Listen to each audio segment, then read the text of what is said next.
Society. ठीक है, मैंने प्रीवियस वीडियो में मीनिंग एंड फीचर्स बता चुकी हूँ, आज हम उसके मेरिट्स के बारे में बात कर लेते हैं। तो फर्स्ट देखिए मैंने क्या लिखा हो, इजी टू फॉर्म, मीन्स कि कोऑपरेटिव सोसाइटी को स्टार्ट करना बहुत ही इजी है, इसमें ज्यादा कुछ फॉर्मेलिटीज पूरे करने की जरूरत नहीं पड़ती है। इसमें क्या होता है कि 10 मेंबर हैं, ठीक है, स्टार्ट करने के लिए 10 मेंबर होना जरूरी है, ठीक, और 10 मेंबर जो है 10 के 10 इस बात का ध्यान रखिएगा एडल्ट होने चाहिए, मीन्स कि 18 साल से ऊपर के होने चाहिए, ठीक है। 10 बंदे इकट्ठे हुए, 10 मेंबर ने आपस में हाथ मिलाया और उन्होंने सोचा चलो हम कोऑपरेटिव सोसाइटी स्टार्ट करते हैं। अब कोऑपरेटिव सोसाइटी स्टार्ट करने के लिए हमें क्या कराना पड़ता है, रजिस्ट्रेशन, क्योंकि इसमें रजिस्ट्रेशन कंपल्सरी है। और रजिस्ट्रेशन कहाँ कराएंगे, किसके थ्रू कराएंगे, रजिस्टर अथॉरिटी के थ्रू करवाते हैं, ठीक है। अब रजिस्टर हो गया इनके नेम सबके, तो ये क्या करेंगे, अब अपना कोऑपरेटिव सोसाइटी ओपन कर सकते हैं, ठीक है। नेक्स्ट है लिमिटेड लायबिलिटी। हम जनरली सिनेरियो में क्या पढ़े हैं कि सबकी लायबिलिटीज क्या होती है, जितने भी मेंबर्स होते हैं अनलिमिटेड होती है, बट यहाँ पे कोऑपरेटिव सोसाइटी में क्या है, लायबिलिटी लिमिटेड है। अब लिमिटेड कैसे, स्टार्टिंग में मान लीजिए बात हुई थी सारे मेंबर्स की, तो उन्होंने बोला था कि आप 20,000 कैपिटल कंट्रीब्यूट करोगे, तब 20,000 उनकी लायबिलिटीज बन गई, ठीक है। अगर मान लीजिए बीच में क्या होता है, काम चलता रहता है, चलता रहता है कोऑपरेटिव सोसाइटी, अचानक से क्या होता है कि सोसाइटी लॉस में चली जाती है या कुछ लोन लिया हो, तो किसी भी मेंबर्स पे कोई क्रेडिटर्स फोर्स नहीं करेगा कि हाँ आप अपने पॉकेट मनी से हमें डेब्ट चुकाओ, हमारा डेब्ट चुकाओ या हमारा लोन चुकाओ, कोई भी किसी पे फोर्स नहीं करेगा। यहाँ पे क्या होती है, हमारे पास पर्सनल एसेट्स, जो पर्सनल प्रॉपर्टीज होती है वो सब कुछ सेफ है। जो हमने 20,000 अपना कंट्रीब्यूट किया था उसी का लॉस होगा, उससे ज्यादा 1 रुपया भी नहीं लगेगा, उसे हम क्या बोलते हैं, लिमिटेड लायबिलिटी। जैसे मैंने लिखा हुआ है कि सोसाइटी जो है लॉस में जाती है तो क्या, creditors can not claim over members personal property, means कि कोई भी किसी के ऊपर क्लेम नहीं कर सकता कि हाँ आप अपने पर्सनल प्रॉपर्टीज को बेचकर या अपने पर्सनल एसेट्स को बेचकर या अपने पॉकेट मनी से या अपने इनकम से इसको डेट को चुकाओ, ठीक है।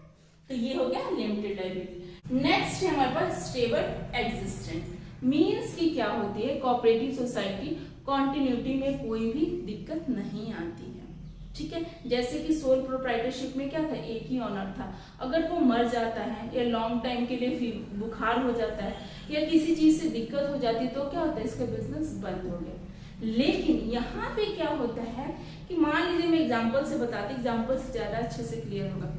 15 मेंबर्स हैं, ठीक है, 15 मेंबर्स में से एक का क्या हो जाता है, डेथ हो जाता है या वो बीमार हो जाता है लॉन्ग टाइम के लिए या उसका बैंक करप्ट हो जाता है, तो यहाँ पे कोऑपरेटिव सोसाइटी के ऊपर कोई इफेक्ट नहीं पड़ेगा।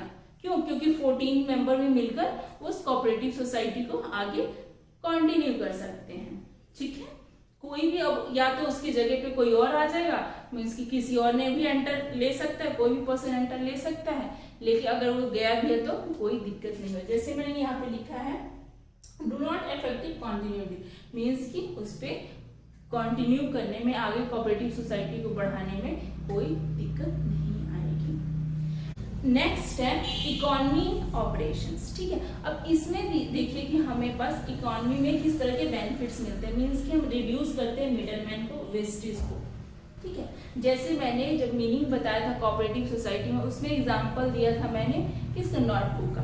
अब नोटबुक जहाँ पे मैन्युफैक्चर हो रहा था वहाँ कितने का बन रहा था, वो 25 रुपीज का, ठीक है, लेकिन वो मार्केट में आते आते कितना हो गया उसका प्राइस, 35 रुपीज। अब बीच में जो मिडल मैन ने पैसे खाए हैं 10 रुपया, वो क्या हुआ, यहाँ पे कोऑपरेटिव सोसाइटी में रिड्यूस किया जाता है, कि मीन्स कि उनको हटा दिया जाता है, मिडल मैन को हटा दिया जाता है। जितने भी कोऑपरेटिव सोसाइटी के मेंबर्स होते हैं वही आपस में ये काम करते हैं, ठीक है। जैसे मान लीजिए आपने रॉ मटेरियल मंगाना है, अब रॉ मटेरियल किसी और के थ्रू मंगाइएगा, मिडल मैन के थ्रू मंगाइएगा तो ज्यादा ही जाएगा आपका पैसा, लेकिन आप डायरेक्ट लेकर आओगे तो हमें कुछ ना कुछ मुनाफा हो सकता है प्राइस में। तो यहाँ पे क्या होता है कि रिड्यूस कॉस्ट भी होता है, कि प्राइस को भी हम यहाँ कम कर सकते हैं, क्योंकि मिडलमैन को हम खर्चा देंगे ही नहीं, तो प्राइस भी हम कम लगा सकते हैं। ठीक है, तो ये हो गया इकोनॉमी ऑपरेशन। नेक्स्ट है सपोर्ट फ्रॉम गवर्नमेंट। अब हमें गवर्नमेंट से क्या क्या फायदे मिलते हैं कोऑपरेटिव सोसाइटी में। देखिए, जैसे कि कोऑपरेटिव सोसाइटी किसका काम करते हैं, पब्लिक वेलफेयर के लिए, ठीक है, पब्लिक हेल्थ फायदे के लिए, कि पब्लिक को ये बेनिफिट्स देते हैं, हेल्प करते हैं पब्लिक को। तो यहाँ पे क्या करते हैं, पब्लिक वेलफेयर के लिए जब काम करते हैं, गवर्नमेंट सोचती है हाँ ये तो खुद के लिए प्रॉफिट तो कमा नहीं रहे, प्रॉफिट अर्न करने के लिए काम तो कर नहीं रहे, ये पब्लिक को फायदा पहुंचा रहे, तो क्यों ना हम भी हेल्प करें। तो ये जितना भी गवर्नमेंट होती है अपना कंट्रीब्यूट, जितना भी पैसे दे सकती है, ये कोऑपरेटिव सोसाइटी को हेल्प प्रोवाइड करते हैं। जैसे एनजीओ है, एनजीओ में भी, अब एनजीओ भी क्या करते हैं, लोगों का हेल्प करते हैं, एनजीओ में भी लोगों का हेल्प करते हैं, तो वहां भी गवर्नमेंट कुछ ना कुछ प्रोवाइड करती रहती है, कुछ भी फैसिलिटी हो गया मनी के थ्रू, या जो भी कुछ दे सकती है गवर्नमेंट वो देती है। जैसे मैंने यहाँ लिखा है लो टैक्सेस। अब टैक्सेस जो लगाए जाते हैं वो भी इनको टैक्स में फ्री, मतलब कि थोड़ा सा कंसेशन मिलता है। सब्सिडीज, अब सब्सिडीज में भी कंसेशन मिलता है। जैसे मान लीजिए कोई चीज आपका 500 का है तो वो कितने का मिलेगा, 400 का, तो 100 रुपीज कौन दे रही है, गवर्नमेंट फायदा प्रोवाइड करती है। नेक्स्ट है लो इंटरेस्ट रेट। अब जो आपने कोई लोन ले रखा है तो उस पर इंटरेस्ट रेट क्या लगाया जाएगा, कम लगाया जाएगा। क्यों कम लगाया जाएगा, क्योंकि ये पब्लिक के वेलफेयर के लिए, पब्लिक के हेल्प करने के लिए काम कर रही है कोऑपरेटिव सोसाइटी। तो ये सारे फायदे कौन देती है हमें, गवर्नमेंट। ये हो गया सपोर्ट फ्रॉम गवर्नमेंट। नेक्स्ट है equality in voting status. Means कि क्या होता है, कोऑपरेटिव सोसाइटी में जितने भी मेंबर्स होते हैं सबको हम इक्वली पार्टिसिपेट करने का मौका देते हैं। मैनेजमेंट के अंदर पार्टिसिपेट करने का सबको इक्वली मौका दिया जाता है, ठीक है। डिसीजन लेने का सबको इक्वली मौका दिया जाता है। ऐसा नहीं कि हाँ आपने 2 लाख कैपिटल लगाया है तो आपको डिसीजन ले सकते हो और जिसने 20,000 लगाया है वो नहीं लेगा, ऐसा नहीं है। इसमें सभी को इक्वल ही राइट्स।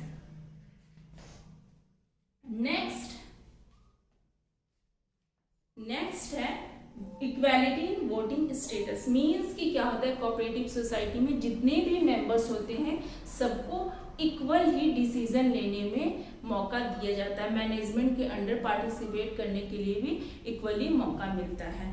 ऐसा नहीं है कि आपने 20,000 कैपिटल इन्वेस्ट किया तो आपको कम दिया जाएगा मौका पार्टिसिपेट करने का, और किसी ने 1 लाख इन्वेस्ट किया तो उसको ज्यादा नहीं। इसमें इक्वल ही राइट्स मिलते हैं सभी को।